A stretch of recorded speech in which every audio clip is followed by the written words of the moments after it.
Hello interwebs and welcome to my channel. So for today's video, you knew it was gonna happen eventually. I am going to be ranking every single Star Trek pilot ever made. And I mean every single pilot. Like, there'll be a few surprises in this list. You're like, that counts as a Star Trek pilot? Yes it does, because it's my list and I'm going to count it. Now, before we get started on me ranking this list of pilots, I do have to say, while the bottom, I think, 3 episodes on this list, I knew exactly where they were gonna fall. I knew exactly which 3 I liked the least, and I knew exactly in which order I liked them the least. The rest of this list, I gotta say, was incredibly difficult. As much as you can say different Star Trek series were better than the other, I think Star Trek, for the most part, has had almost always universally really strong pilots. Now, where they go after that is anybody's, it depends on the series, but pretty much every series has had a very strong pilot. So when I sat down to actually make the list, I had recently rewatched all of these pilots, and I sat down and tried to think about how would I rank them. It was a lot harder than I thought. In fact, I had to remake this list several times because I'm like, maybe, but no. So if something didn't get a rank in the same order that you think that they should be ranked in, which is totally cool, just know I agonized over this list, and I could probably agonize over it for a lot longer and maybe shift up the positions, but really I think the way that I kind of put it down, I think is where I mostly will settle on this list. But I'm open to hearing anyone's thoughts, but I would love to hear all that in the comments. All right, the first pilot up on this list is one that you probably wouldn't have thought would count as a pilot, but that is the Short Treks episode, Runaway.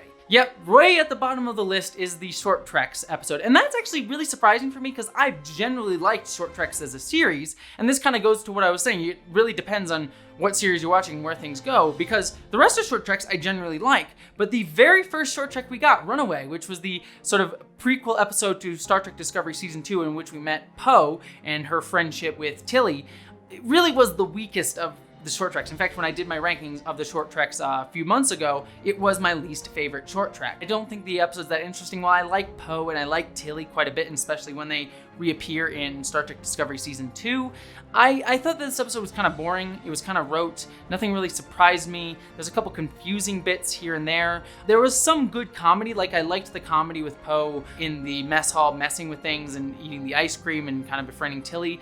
But a lot of the other stuff in this episode just kind of felt rote and kind of easy and just kind of silly to really happen in an episode of Star Trek. So next up, we have the Star Trek The Animated Series episode, Beyond the Farthest Star. Now, just like Short Treks, I actually will go to bat for Star Trek The Animated Series. I think there are some great episodes of Star Trek The Animated Series in there, especially on the script level. One of the major problems with Star Trek The Animated Series as a whole was that it was a very budget-heavy series, and a lot of animations were reused and recycled, and the animation style wasn't all that great. Now, there's a certain nostalgia I have for it, but generally, if you're really kind of looking at it from a distance eye, Star Trek The Animated Series is a bit rougher on the edges. But I think a lot of the scripts were very strong. Unfortunately, the first episode of Star Trek The Animated Series, Beyond the Farthest Star, was not one of the strongest episodes. This is an episode where the ship comes across a very alien-looking ship who basically is controlled by an entity that wants to destroy the Enterprise, and so to stop the ship from destroying the Enterprise, Kirk shoots the Enterprise at the sun to try and burn everyone alive, and that causes the alien ship to flee. And then Kirk's like, lols, I was just kidding, I'm not gonna kill everybody on my ship just to spite this one alien, and they just go on their way. Oh, leave me alone. Please. It's a very strange episode. Pacing of it is a bit rough. I mean, Star Trek The Animated Series had a very kind of weird pace overall. Star Trek The Animated Series usually benefits because it doesn't have all the padding of a lot of the original series. Sometimes you had to fill out its 15-minute time slot. But here, even this 20-minute episode still feels overly long. Like, I feel like this story could have been told in 10 minutes, not 20 minutes. So it just feels like a really kind of boring, dull episode.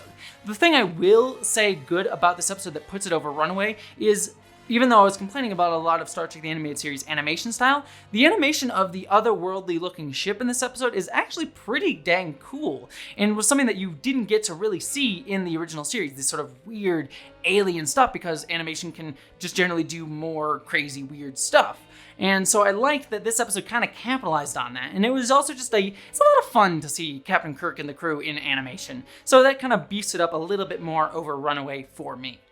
Alright, the next one on the list, and the one that I knew was going to take this spot on the list, and after this, all the rest were a little bit harder. So this is my last Star Trek pilot that is a little bit rougher and one that I don't particularly love, and it's probably going to be, you know, a little bit contentious for some people, and that is Star Trek The Next Generation's pilot, Encounter at Farpoint.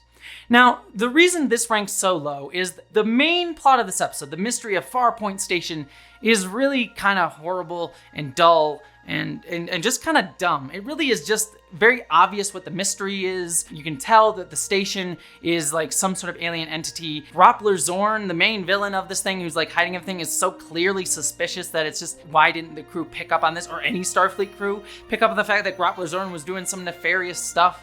What should we do? Enterprise, help us, please! Tune that down. There's some fun introduction to some of the characters that we would come to know over the years of Next Generation, but generally just the Encounter at Farpoint mystery and the fact that it was just basically getting 2 jellyfish to bone is just kind of dull and bad and boring. But the saving grace of this episode, and why it sort of ranks higher than the other 2 on this list, is the introduction of Q, which is hilarious because Q wasn't originally supposed to be in this episode. He was something sort of shoved into the episode because they needed to fill it out to 2 hours. But Q obviously is something that has stuck around for a lot of Star Trek, and John Delancey gives a powerhouse performance. And actually the discussion that Q has of, has humanity evolved, feels like it's so directly is challenging and discussing the Star Trek ethos. So I can bet when people turned on this episode of Star Trek for the first time, that it felt like, oh yeah, Star Trek is back. It does have that same core ethos here, making humanity seem like we have evolved, that we have moved beyond this. And Q so directly brings that energy and just that fun to the episode that really the rest of the episode is just sorely, sorely lacking. So without Q, this episode would probably have been at the very bottom of the list, but this episode gets beefed up a little bit higher because of Q's introduction.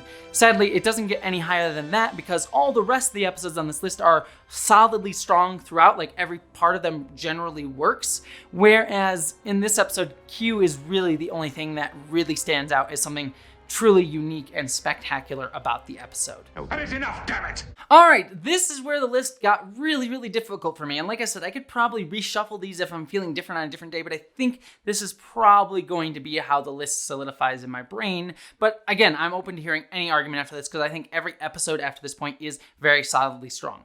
But let's start off with this episode, Where No Man Has Gone Before, from Star Trek, the original series. Now, I'm not technically counting the Man Trap as the first pilot of Star Trek, the original series, because while the Man Trap did air first, it was not produced as a pilot. Where No Man Gone Before was the pilot that was produced for Star Trek, the original series, after The Cage, and Cage will appear later on in this list. So I am counting Where No Man Has Gone Before, not The Man Trap. And Where No Man Has Gone Before is a truly, truly spectacular episode. I really loved that it was one of the few episodes of the original series that actually allowed us to invest in Kirk as a character and get to see a little bit of his life through his friendship with Gary 7. Did I say Gary 7? Why am I saying Gary 7? That's from a completely different episode of the original series. Why am I blanking on his friend's name? Oh my gosh. What? Gary Mitchell is who I meant. I don't know why I was saying Gary 7. They're similar names. Gary 7 is a completely different character in Star Trek. But Gary Mitchell. It was nice to see Kirk sort of have to deal with his childhood friend Gary Mitchell, or Academy friend Gary Mitchell, and have that really like contentious struggle with him. My friend James Kirk. Remember those rodent things on Dimmerus? The poison darts they threw? I took one meant for you. And almost died.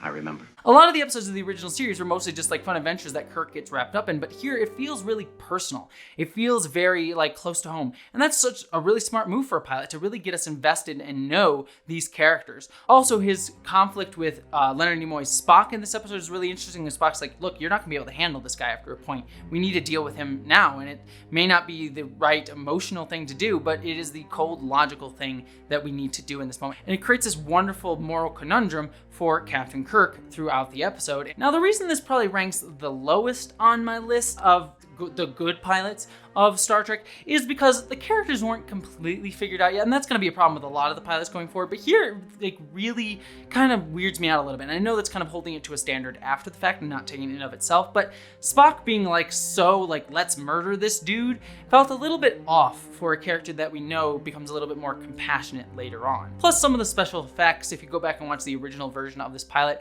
don't hold up as well as they could have. Now, they certainly hold up better than Encounter at Farpoint, which is saying something considering this was made about 20 years before Encounter at Farpoint. You know, I have to make some arbitrary reasons to put things on certain parts of the list. Like I said, it was really hard. So that's going to be one of the reasons that brings it lower on my list. Next up on my list is the aforementioned The Cage, the first pilot and the first thing ever filmed for Star Trek.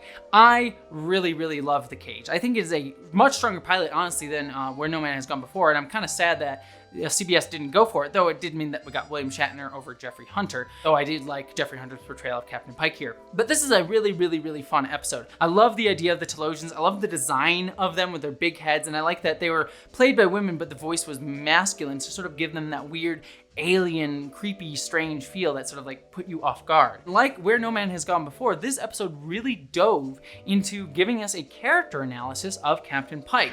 I'm tired of deciding which mission is too risky and which isn't, and who's going on the landing party and who doesn't, and who lives, and who dies. It is kind of surprising that for a show that was so episodic and much more about the adventure being told, the pilots of these shows were very, very centered on teaching us about these characters. And I think that's very smart with Captain Pike here. He's a man at war with himself about whether he wanted to continue being a captain or not.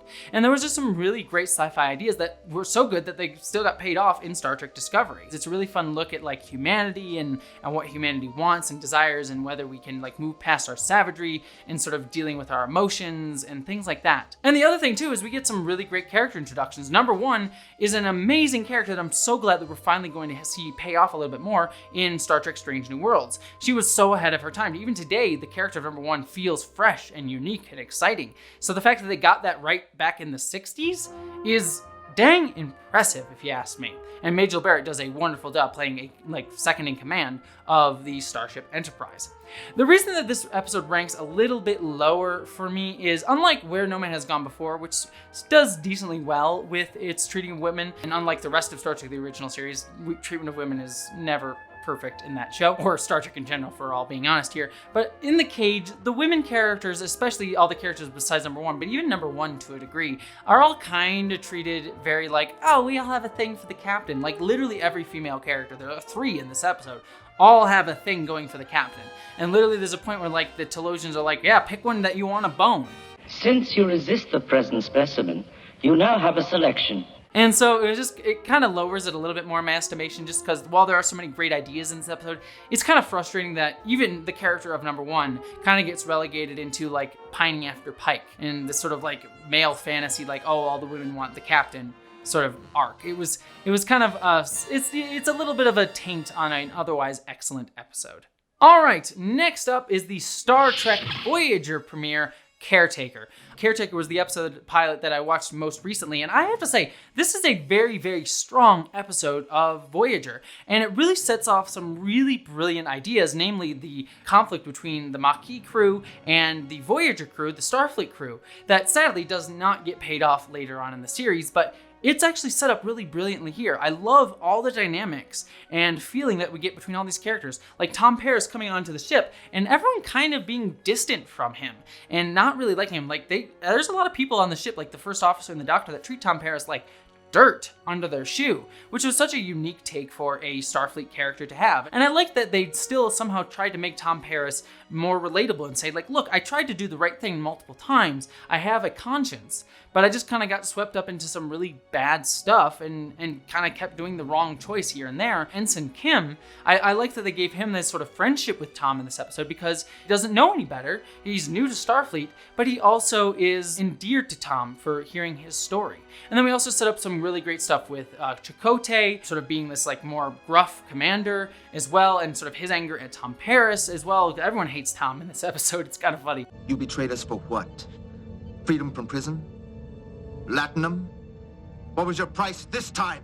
I also like they set up the dynamic of Janeway kind of being a much more vulnerable captain at the start here. This is her first command. Unlike Picard or even Kirk, this is Janeway's first command, the first time being a captain, and we see that she's a little bit green around the gills. And there's a wonderful scene where she's talking with Tuvok, and she's wondering about, like, I gotta take care of all these people now that we're in the Delta Quadrant. I am now responsible for everybody, and you feel the weight on her, and so it's just a really brilliant character piece, and I like that it established her friendship with Tuvok and this interesting dynamic between the two characters. It's just a really brilliant set piece for just introducing us to all of these characters.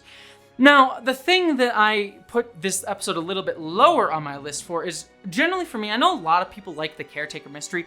I thought the Caretaker was kind of blah. In my opinion, I kind of found him a little bit boring and dull, and like the sort of like weird Southern vibes, hologram stuff that he gives off is a little bit boring, and the Ocampa city is a little bit dull. I like the idea that he feels responsible for taking care of the Ocampa, and how that kind of mirrors Janeway's arc as well, of like she's responsible for her crew now as well. So I'd like that sort of thematic tying in here, but I generally just find the Caretaker, in my opinion, to be a little bit dull, and so that lowers the episode for me. But generally, I think this is a very powerful episode because it just establishes strong characterization and dynamics that sadly didn't always pay off in Voyager's 7-year run, but really got it off to a very brilliant and strong start. All right, next up on the list, and I know this one's probably gonna be contentious for a lot of people, but I will always go to bat for this season of the show, and that is Star Trek Discovery's first episode, or first 2 episodes technically. I counted them as one because they're kind of telling one story, and they were aired together when they came out. The Vulcan Hello and Battle of the Binary Stars. Now, I know a lot of people don't like these episodes and don't like the first season of Star Trek Discovery overall because it's a lot darker in tone. It kind of did some different weird things with Star Trek that some people just didn't like the flavor of, and that's totally okay. If you want to rank these episodes on your list for those reasons lower on the list, I totally understand that. Not everyone has to like the same things for the same reasons. But for me, I really like these episodes because I thought it was such a fresh and bold way to bring Star Trek back after so many years to the small screen. It was something new and refreshing. I remember sitting there watching this episode and being like, wow, this is a bold story to tell with these characters and tell with the Star Trek universe. And also this whole episode kind of being more of a prequel to the actual series proper instead of actually introducing us to all the characters right here. It feels like a miniature movie. Like, as much as we say like every episode of Discovery feels like a mini movie just because of the action set pieces and the visuals, this 2-parter really does feel like it could have been a movie. Like if you had put this up as a Star Trek movie and maybe wrapped it out a little bit differently just to put a better cap on it instead of moving into a series, this could have been a feature film. And I think it's just a fantastic and bold way to introduce us to these characters and these scenes. I love Georgiou. It's so telling that even though she dies in this episode, Georgiou left such a strong impression on us as a captain that a lot of fans are clamoring to see more of Prime Universe Georgiou in the series. Sadly, we probably won't now that we got Empress Georgiou, but she left a strong mark as a captain. And I like that this episode challenges the ideals of Starfleet. That it's saying like, oh, to come in peace to Klingons is a dangerous term to them. It goes against their whole way of life and culture. That's such a great subversion and a unique insight to establish canon of Star Trek. That makes perfect sense, that the very ethos of the Federation goes against the core of what it means to be a Klingon, and a sort of messiah figure like Takuma being able to point that out makes sense. And it's such a galvanizing, strong thing. And also the visuals and the battle is all very, very cool and fun. So I think this episode is really, really strong in that regard. I think a reason it goes a little bit lower on this list is I don't like the intro. Well, the introduction, the first like 2 minutes of this episode where they're on the planet, was supposed to be like, look, it's a return to Star Trek. It felt a little bit weird and on the nose, and I didn't like the acting as much in that part, and the fact that they like made a Star Trek Delta on the ground makes no real sense. Like there was even clouds above them, like the Discovery like comes down through the clouds. So I would even have seen that. It was just kind of dumb. So I hate the first 5 minutes of this episode as much as I understand what it was trying to do to establish what Starfleet is to someone who's new to the show. And I don't love, as much as I liked how they used Sarek later on in Discovery, him being included here just really read as them saying like, look, we have Sarek in this episode, so it's a thing that you know. So it's Star Trek, right? It felt like them trying to justify this being a Star Trek show by having like other canon elements, where really everything else in the episode was just as interesting. You didn't need to bring in Sarek to make me invest in this version of Star Trek. Just make it your version of Star Trek and I'll probably enjoy it if you really do it well, which they did elsewhere. So I think those are the two reasons that lower this episode a little bit more in my estimation than the other ones on this list. All right, the next episode on this list is the Star Trek PICARD pilot. I believe it was called Remembrance. I actually just wrote Star Trek PICARD pilot on my list, so ironically, if it's called Remembrance, that's kind of an ironic thing to have forgotten. Just like Discovery, it's a very, very bold beginning for a Star Trek show. We get to see our captain, this character that we come to know and love over 7 seasons and 4 movies, in a completely different part of his life, and kind of a down part of his life too. He's not the intrepid captain, he's living on a vineyard. But what I like about it is that they don't go the route of like being like, oh, it's all depressing and sad and horrible for Picard. It's like, no. Picard's life is actually somewhat good. He's writing books, he's going on television, he's running a vineyard, for heaven's sakes. So you really get a sense that like Picard's not like down in the dumps depressed. But we also know, because of everything we know about this character, that this isn't the place for him. That being on a vineyard, running a vineyard, is not the place for Picard to be. It feels wrong for him. And so we know that that spirit of the explorer in him is being denied. So it's just this wonderful, brilliant cocktail of like understanding Picard so well that we know he wouldn't just be moping around doing nothing. That wouldn't feel like Picard. But also knowing that the tragedy is really the fact that he's just not out there on a ship here. And I like that this episode just establishes the new dynamic of the Federation, the synths, really well. As much as people like kind of made fun of the whole like, I'm so mad and I'm not going to take it anymore Picard moment on the television, I thought it played brilliantly and showed why Picard would have left Starfleet, why he would have been so angry to have resigned his commission. And I also really love the mystery with Dodge. I really, really like Dodge. Soji, I came to love over the course of time, but when we got to meet Soji later on in the show, she felt a little less interesting than Dodge. And I don't know why necessarily, but mostly probably because she was just defined by her love of Narek, whereas Dodge felt a little bit more like she was desperate, and so I instantly kind of like connected with her because I really was more worried for her instantaneously. And I think that that works. And I like the moment where Picard instantly believes her, he takes her in, he listens to her. That felt so Picard to me. And then there's that brilliant moment where he does learn that she's Data's daughter, and he sits down with her and says like, no, you are a unique person regardless of whether your memories are quote unquote real or not. Beautiful memory. And it's yours. No one can touch it or take it away. It felt so fatherly, and it showed his evolution as a character, but also just felt true to the compassionate Picard that we had all come to know. And there's just so much to love about this pilot, and I think, again, the only knock against it is that they kill Dodge and replace her with Soji, who unfortunately wasn't as interesting to me, at least for the first few episodes that she appeared. And like I said, I came to like Soji a little bit more by the end of the season, but I really just didn't like her here, and it was really sad to see Dodge disappear in such a very dark way. All right, next up on my list, and second from the top, is the episode Broken Bow from Star Trek Enterprise. Now, as much as we want to say, and I agree with this, as someone who loves Enterprise, I have a lot of adoration for Enterprise. I'm doing a rewatch right now of Enterprise, and I have to say the first couple seasons of Enterprise, while there are some gems in there, are a lot rougher, though there are some things I will like about it, and I'm going to do a video on that later on. But Broken Bow, I thought, did a really brilliant job of setting off this series of Star Trek on the right foot. Again, something I didn't really take advantage of too well in the first few seasons of the show, but here it's such a brilliant beginning. I liked that everything felt a little bit rougher. I know a lot of people complain about the Vulcans being much more jerks in Star Trek Enterprise, especially the first few seasons, but I liked that. I liked that they felt arrogant. I liked that we kind of had new dynamics with species and characters that we had never seen before on Star Trek. Every other series of Star Trek, we kind of knew what the Starfleet's relationship with the Klingons was. We kind of knew what Vulcans were in relation to humans. But here, those dynamics are flipped. The Vulcans kind of have a superiority complex, and humans are rightfully sort of on edge about that. And we see that with Archer's frustrations. He literally says, I'm going to knock you on your ass to Paul. You have no idea how much I'm restraining myself from knocking you on your ass. Which is kind of hysterical, but we get to also see that through that humanity is rougher. as well. We get the scene where we get to see the new ship and Archer and Trip kind of taking a look at things, but then Trip bumps the ship and scratches the hull plating, which gets mentioned later on in the series. I like that because it shows us, again, that sort of like rough around the edges humanity, that they're not like the motion picture where they glide around the ship really easily. Like, no, they'll bump into the ship because they might screw things up. So just all brilliant rejiggering of the way we see Star Trek in this series.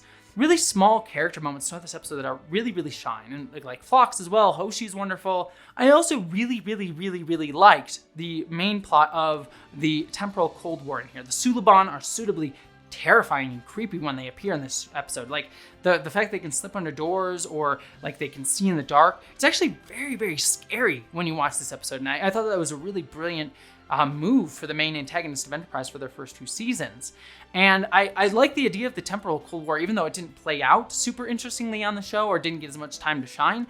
Unlike most prequels, it makes the show feel like it has stakes. When you do a prequel show, there's often a chance to make it feel like, yeah, we already know where all this is going, so why am I watching it? But with a temporal Cold War, it feels like the story's still progressing, like we're getting to see the future of Star Trek, like with the temporal Cold War going on. And it also makes the prequel feel like, wait, some things could change. The Federation may not happen, for instance, if something goes weird here. So it shows us a prequel while also making the prequel have stakes, something that Star Trek 2009, the movie, would also sort of steal from in terms of like giving a prequel stakes through time travel stuff. So I just think it's a really smart and brilliant move on the part of this show. And so I think for that, Broken Bow is my second favorite Star Trek pilot. But of course, that brings us to our first and foremost Star Trek pilot, and that is Star Trek Deep Space Nine, Emissary. Now, I will have to say, I fought really hard with whether I wanted to put Broken Bow as number 1 or Emissary as number 1 or even Picard as number 1. And I honestly, if I'm being true to myself, I actually think that Emissary is a bit rougher around the edges than the other 2 episodes that I mentioned on this list. I think Broken Bow and the Picard pilot are actually much more cohesive wholes. I think there's some cracks in Emissary, like Bashir kind of feeling weird and kind of a jerk in this episode. But I think the things that do work in this episode far outweigh those like small bits and pieces of this episode that may not work as well. I love that we really get to know Sisko's character through a dark tragedy. And we get to see the Battle of Wolf 359, something that we had never seen in Star Trek. We actually, if you watch The Best of Both Worlds, where that actually happened, we missed it. And so I like we get to see the horror of it in this episode and that how much it costs Sisko. And I like Sisko later on when he meets the emissaries, when he meets the prophets, that he's really struggling to be there. That whole scene with the prophets is such a strong, crazy moment. It's like Sisko trying to teach time to beings that don't understand time, and them bringing him back to this horrific moment and saying, no, you exist here. And him not understanding that, but also telling us as the audience, like, yeah, this tragedy defines him. It's so sad and harrowing and touching. But I also love that throughout all of that, even though it's really hard for Sisko, he still is the strong Starfleet officer. He's still like, I'm trying to talk to these people. I'm trying to meet them. I'm trying to explain these concepts. And also getting to show something positive, like him explaining time through baseball, something that we know he loves. Such a brilliant idea. And so I just really love that they take the character stuff and bring it into such brilliant sci-fi concepts. Let the sci-fi concepts inform us of the character, rather than the character being somewhat separate from the sci-fi plots. And that's something that Deep Space Nine always did really well, and I love it here. I also love the dynamics of the fact that we get to see Bajor, a new setting for Star Trek, for Starfleet to be in, that this isn't a Starfleet base. This is a Bajoran base, and the Bajorans are still healing from Cardassian wounds that they inflicted upon them, and it's also fresh for everybody, and everything's chaotic and weird. It's not like we're all good to go. The ship is messy, and this crew is messy, and I really love just the messiness of this pilot, and that it's felt like something truly different for Star Trek up until this point. Like, it was something so unique and new. And that is why, despite its slightly rougher flaws, that Star Trek Deep Space Nine's Emissary is my favorite Star Trek pilot. But I'd love to hear what all of you have to say. I'd love to hear your list for Star Trek pilots. What do you think of my list? Let me know all that down in the comments below. Also, don't forget to subscribe to my channel if you want more Star Trek discussions, geek topics, things like that. Also, don't forget to give to my Patreon if you want to help me out over there. Every little bit helps me pay the bills, things like that. But regardless if you subscribe or give to my Patreon, I'm just glad that you stopped by and had some fun, and I hope that you, as always, live long and prosper. Thank you so much to all of my patrons, especially right now considering everything that's going on in the world. You keep me motivated and you help me continue doing this channel every single month. I could not do it without you. And a special thanks to my patrons, Polymena, Mystic the Monarchete, Bree Beecher, Din Hagney, Dante St. James, Anti-Cat 808, Patrick Shannon, Wayne Twitchell, Wen Dizzle Bizzle, Subraxis, Zach Cody, Maeve, Jason Knott, Maggie Evans, Christy Marie Johnson, Gavin Robinson, William Stewart, Michael Beam, Miranda Janelle, Mari Neckar, Lorena Mesa, Wellington Marcus, Susan Banks, Buttoneer, Ish the Mad, Ashley Allen Bociccio, Boyd and Mary Beth Earl, Stefan Schuhart, Greg Gillum, Christina Dalliance, Ashlyn Solstice, and Eli Bergmoss. Thank you to all of you.